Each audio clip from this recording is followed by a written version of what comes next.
Aí começa uma série de críticas. E todas elas mostram que os jornalistas são mais vagabundos do que quem eles querem criticar. Eles não merecem nenhum respeito. O máximo que esses jornalistas merecem é uma busca e apreensão e tomar cadeinha só para aprender, né, com a vida a não apoiar a perseguição. E não é aprender a não apoiar, aprender a não continuar defendendo perseguição. Supremo usa discurso de defesa da democracia como escudo para rejeitar críticas. Aí quem se aventurou a escrever isso foi a chefe da coluna de política de bastidores do Estadão, a Roseanne Kennedy. Saiu do SBT, lá atrás, para ir pro Estadão. Ela é tipo o Robson Boninho, tipo uma Malu Gaspar da vida que gerencia uma equipe lá no Estadão. O presidente do Supremo, Fachin, quebrou o silêncio sobre as críticas à condução do Toffoli na relatoria do caso Master, mas surpreendeu até um ambiente jurídico e acadêmico com o tom adotado. A despeito de uma série de episódios que põem em suspeição o trabalho de Toffoli, o chefe do judiciário considerou a atuação do magistrado regular. Até aí, o texto segue um script institucional. Estranho seria se Fachin ratificasse, na nota pública, críticas aos pares. Realmente, isso seria fora do padrão. Até aqui, nada a reclamar. Só que ela continua. Mas o ministro vai além e segue a tentação de adotar o discurso fácil de que atacar o Supremo é ameaçar a democracia. Quem tenta desmoralizar o Supremo para correr sua autoridade a fim de provocar o caos e a diluição institucional está atacando o próprio coração da democracia constitucional e do Estado de Direito, disse. Aí lá vem agora. A retórica adotada por Fachin foi válida. É válida porque foi justa, né?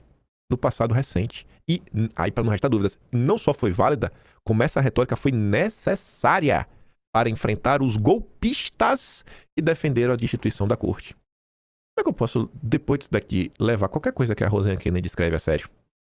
Os jornalistas são mais vagabundos do que quem eles querem criticar. Porque uma coisa é você defender o indefensável. Outra coisa é você, para criticar o indefensável, você perseguir pessoas, validar tortura, prisão, cadeia, censura, bloqueios em redes sociais, bloqueio de contas, bloqueio financeiro, fechamento de empresas, que é isso que a Roseanne Kennedy está fazendo. Ainda que tivesse defendido a destituição da corte, eu nunca vi ninguém defender isso, já defenderam ao longo do tempo impeachment de pessoas específicas, isso não faz parte de um mecanismo presente na Constituição brasileira? Então a Constituição ela é golpista no final do dia? Aí ela segue. Foi usada a exaustão pelo seu ex-presidente Luiz Roberto Barroso todas as vezes que atos no Supremo eram alvos da censura pública. No entanto, esse discurso não tem nenhuma relação com o caso atual. É porque agora não tem nada a ver com o bolsonarismo, né? O Supremo não está sob ataque ou ameaça, apenas enfrenta cobranças para que cumpra os deveres de transparência e correção de seus membros da mesma forma que exige de seus jurisdicionados. Porque quando foram os bolsonaristas, não foram críticas, não foram cobranças, não foi busca por transparência e coisas lá estranhas que estavam acontecendo? Aí depois ela fala do caso do Jatinho, fala do fundo da REAG. Fazer uma apreciação ética desses fatos é o que ajudaria o Supremo a manter a sua integridade e legitimidade democrática. Então, embora Fachin também diga que a crítica é legítima e mesmo necessária, o que vemos é o Supremo apelando ao discurso da defesa da democracia como escudo para manter seus supremos integrantes intocáveis. O estrago que Dias Toffoli está causando à Suprema Corte causa incômodo entre outros magistrados. Mas Fachin tenta ganhar tempo para que medidas sejam tomadas, como a votação do Código de Conduta ou a eventual transferência do caso à primeira instância, sem significar a resposta imediata às pressões externas. Tem umas coisinhas pra gente falar também sobre o Código de Conduta. É balela, conversa mole. Ainda se tivesse o que iria mudar com o Código de Conduta. Lembrei, outro lacradorzinho que apareceu nas últimas horas. Beto Simonetti escreveu hoje um texto pro Estadão, dando a opinião dele sobre o que precisa ser feito para sanar o problema do judiciário. Então logo Fachin publicou a nota, o ministro me falou, o Supremo não pode desunir-se e enquanto busca-se acalmar ânimos na própria corte e uma saída honrosa para Toffoli no caso Master, a crise reputacional do Supremo aumenta. Aí vem o Mário Sabino. A mesma coisa da Roseanne Kennedy. Entre a nota de Fachin e o Rui Barbosa, fico com o Rui Barbosa. Se bem entendi, o presidente do Supremo, democrata de 4 costados, e dizer que aqueles que ousam apontar o descalabro das decisões de Toffoli investigam as suas ligações financeiras com o Master de Daniel Vorcaro, estão ameaçando o tribunal e, portanto, a democracia. Eu pensava que era exatamente o contrário. Estávamos fortalecendo o Supremo, o Estado de Direito e o sistema democrático ao tentar depurá-los. Achava até que ajudávamos Fachin na sua cruzada por um código de conduta para os integrantes do tribunal. A minha percepção estava errada. Para Fachin e os seus colegas, toda crítica à atitude do integrante do tribunal ou revelação de fatos sobre eles é irresponsável primitivismo da pancada, tentativa de, aspas, desmoralizar o Supremo para correr a sua autoridade a fim de provocar caos e a diluição institucional. imprensa, Polícia Federal e Banco Central que tomem cuidado, visto que, aspas de novo para a nota, a história é implacável com aqueles que tentam destruir instituições para proteger interesses escusos ou projetos de poder, e o Supremo não permitirá que isso aconteça. O Mário Sabino foi até bem preciso e diz, né? Soa como intimidação e é intimidação. Visto que o tribunal mantém o inquérito sigiloso, aberto de ofício pelo Toffoli, você sabe, é o inquérito das fake news, eles vocês já estão letrados. Com a sua nota, que recende a corporativismo, Fachin e seus colegas jogam repórteres investigativos, articulistas, editorialistas, organismos de fiscalização e controle do mercado financeiro e de combate ao crime na vala comum do bolsonarismo aloprado. Muito conveniente, sem dúvida. O que é o bolsonarismo aloprado? Consegue ver? Mais um vagabundinho da imprensa. Não, eu não sou um bolsonarista aloprado. O que é um bolsonarista aloprado? Sabe, gente, é isso que eu digo. Você acha que esse país vai pra algum lugar com essa galera? Com essa imprensa? Com essa imprensa que sempre faz questão de pagar de limpinha, boazinha, democrática, de que está ao lado da democracia contra o golpismo, contra os bolsonaristas aloprados? Você tá entendendo? Qual é a alopração dos bolsonaristas? É revelar as informações, né? Porque quando o bolsonarismo revela não vale, mas quando é da imprensa vale. Aí ele segue. As linhas divulgadas ontem pelo presidente Supremo devem ser lidas pelo seu valor de face. Então mostra de que vivemos mesmo em outro tempo difícil. A história está cheia deles. Do manda quem pode, obedece quem tem juízo. Aí vem a Malu Gaspar para se unir nessa tropa dos safadinhos. Nota pro Toffoli a pequena Fachin e mostra que ele está perdendo guerra pela moralização do Supremo. Isso aqui já é de hoje já. 4 da manhã de hoje.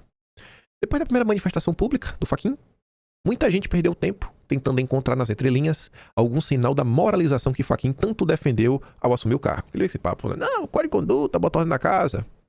Para uns, os benevolentes, Fachin teria acenado com uma trégua ao reforçar a confiança na PF, no Banco Central, instituições contra as quais Toffoli vem dirigindo suas baterias no comando do inquérito sobre as fraudes do Banco Master. Para outros, ao mencionar que as decisões do Supremo são tomadas por colegialidade, Fachin teria sinalizado que o tribunal deve corrigir as excrescências que Toffoli cometeu na relatoria das investigações. Tudo isso, porém, vira pó diante dos trechos em que Fachin defende Toffoli e ataca a imprensa e todos os setores da sociedade que estão escandalizados com a promiscuidade de Toffoli e de Dom Pedro III com o banco de Daniel Vorcaro, que nunca é demais lembrar, está sendo investigado pela maior fraude financeira já registrada na história do Brasil. Para Fachin, que assumiu o cargo levantando a bandeirinha da autocontenção do Código de Conduta, as reportagens sobre o voo de Toffoli no jato com o advogado de um dos investigados no caso, sobre o contato de 130 milhões da mulher de Dom Pedro III, ou sobre a sociedade do grupo de Vorcaro com os Toffoli no resort, tudo isso se equipara a ameaças e intimidações. Fachin escreve: quem tenta desmoralizar o Supremo para corroer sua autoridade a fim de provocar o caos e a diluição institucional está atacando o próprio coração da democracia constitucional e do Estado de Direito. Eles são o coração, eles são a democracia. Aí cabe a pergunta: quem está tentando desmoralizar o Supremo? A imprensa ao revelar fatos comprovados que escandalizam a sociedade ou os ministros que se julgam acima do bem e do mal e acham que não devem satisfações à sociedade? E realmente eles estão acima do bem e do mal e realmente eles não devem satisfações. Eles não devem porque Malu Gaspar, a família Marinho, talvez a família mais perversa e tenebrosa desse país, junto com a família Mesquita, dona do Estadão, a família Frias, dona, né, da Folha, as famílias de banqueiros, os campeões nacionais, todas essas pessoas juntas empoderaram o Supremo Tribunal Federal para eles chegarem nessa posição de estarem acima do bem e do mal. É muito cômodo agora fingir indignação quando você foi responsável, né? O presidente do Supremo vai além. A crítica é legítima e mesmo necessária. Não obstante, a história é implacável com aqueles que tentam destruir instituições para proteger interesses escusos ou projetos de poder. E o Supremo não permitirá que isso aconteça. Não dá para entender de qual projeto de poder Fachin está falando, a menos que ele tenha comprado a versão das milícias digitais paga pelo Master para dizer que houve algo muito estranho na liquidação do banco, ou que as reportagens sobre o contrato de Viviane Bastos de Moraes são de uma conspiração da direita. O único projeto escuso de poder que emergiu dessa crise foi o do próprio Daniel Vorcaro, o Paquito. E, pelo que já emergiu das investigações, havia dinheiro captado às custas de fraudes para comprar influência em todos os feudos de Brasília. Fachin ainda conclui: quem almeja substituir a ousada pedagogia de prudência pelo irresponsável primitivismo da pancada, errou de endereço. Aí ela vem: se o presidente está falando da imprensa, deveria, no mínimo, ser mais comedido ao longo dos anos em que o Supremo esteve sob ataque real, fosse sob o Fique em Casa ou na trama golpista. a imprensa trabalhou incessantemente para trazer luz a todas as informações que levaram à consolidação do Supremo como pilar de defesa da democracia. Menos mal você assume, Malu Gaspar, suas mãos sujas, né, com o que existe de pior nesse Brasil. Porque se fosse suja de sangue, tava até bom. É pior, sabe? Sei lá. Você tá suja da água de lodo dos rios do inferno. É que sua mão tá suja. Dá pra levar a sério? Você acha que esse país tem jeito? No máximo é pegar no Malu Gaspar e usar contra ele mesmo. Não dá. Simplesmente não dá. Simplesmente não dá.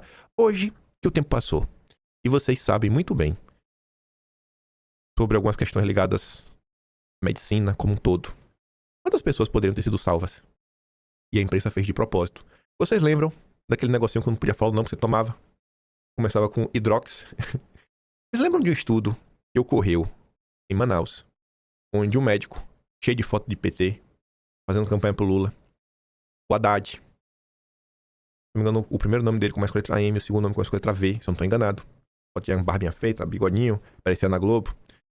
Eles lembram que esse cara, no estudo, ele utilizou uma dose que era assim, que já estava acima do que já se sabia que não podia ser. E não tô falando pra esse tipo de coisa, porque assim, todo medicamento tem uma certa toxicidade para o seu organismo como um todo, principalmente pra questão do fígado, né, questão hepática. Então já se sabe, ó, pra cada doença, você vai administrar de uma forma. Mas tem um limite, independente disso, tem um limite. E foi utilizado mais 3 vezes acima dessa questão pra falar que não podia utilizar. O tempo é questão hepática. Então já se sabe, ó, falar que não podia utilizar. O tempo passou e todo mundo sabe o que aconteceu. Isso eu tô falando só não fica em casa. Vocês lembram do que a Globo fez naquela profissão repórter? Que saiu na rua caçando pessoas pra perseguir, multar e fechar o comércio pra ver se o povo morria de fome? A Globo fez isso. E a Malu Gaspar acha que ela está do lado certo da história. Né? Ela ajudou a consolidar o Supremo como pilar de defesa da democracia. Fora a questão da trama golpista, nessa farsa que vocês sabem muito bem. Não pode questionar o sistema eleitoral brasileiro, ainda que seja uma pauta historicamente da esquerda, ainda que seja uma pauta... Acho que foi o único projeto de lei protocolado por Bolsonaro que foi aprovado. Depois foi institucional. Enfim, até uma polêmica, né? Assim, você tá entendendo? Quem é pior? Fachin ou Malu Gaspar? Malu Gaspar, pra mim, moralmente, ela é pior que o Fachin.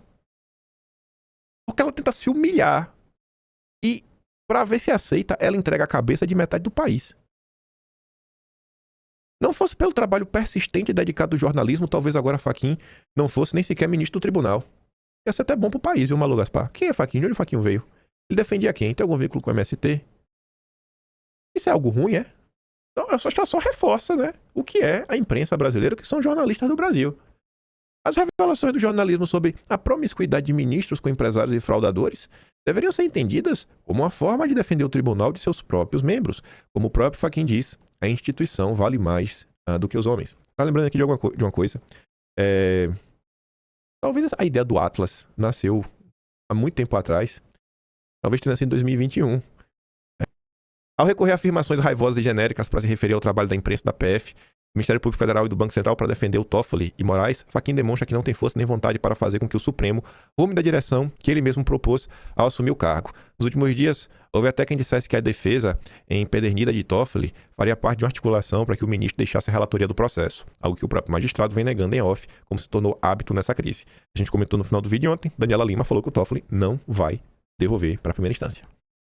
Se Toffoli vai deixar a função de relator ou não, é outra discussão. O que está claro, por hora, é que toda conversa sobre código de conduta, autocontenção e moralidade não resiste ao teste mais básico. Estamos diante de uma situação em que não é tão difícil discernir o certo do errado, e mesmo assim, Fachin se curva à ala imperial do Supremo e finge que nada de grave está acontecendo. O que desmoraliza de verdade o tribunal é esse relato de coisas, não o trabalho da imprensa.